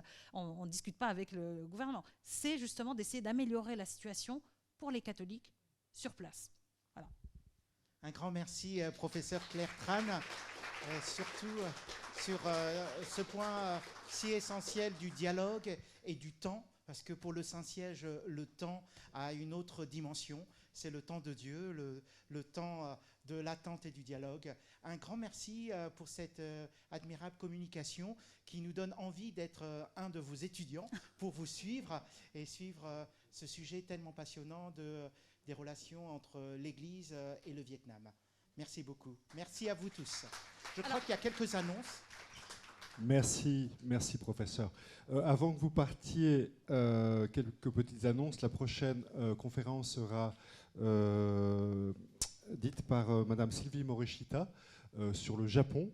Le catholicisme au Japon, art et histoire du XVIe au XIXe siècle, ce qui me permet de vous annoncer que nous aurons une très belle exposition sur le catholicisme au Japon à partir du 15 mars dans la salle d'exposition temporaire. Voilà, vous êtes tous invités à y participer. Voilà, à voir. Et puis, vous avez aussi pour ceux qui n'aiment pas trop Internet, vous avez différents documents en papier ici sur Solistes en Mission, les prochaines conférences.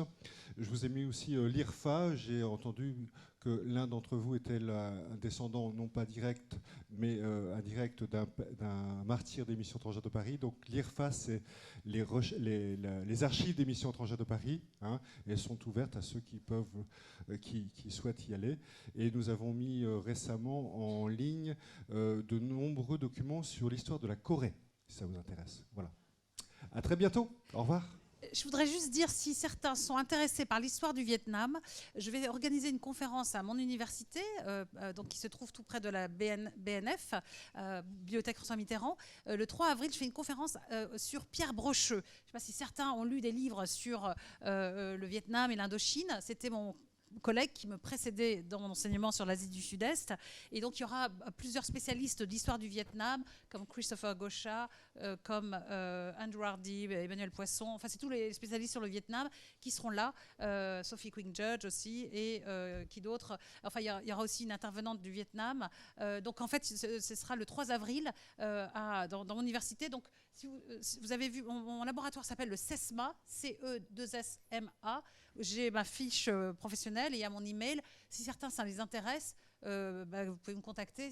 Voilà, et là, il y aura vraiment toutes sortes de chercheurs. Il y aura beaucoup d'étudiants, mes étudiants, parce que comme il en a parlé, je ne pensais pas le dire, mais n'hésitez pas à venir.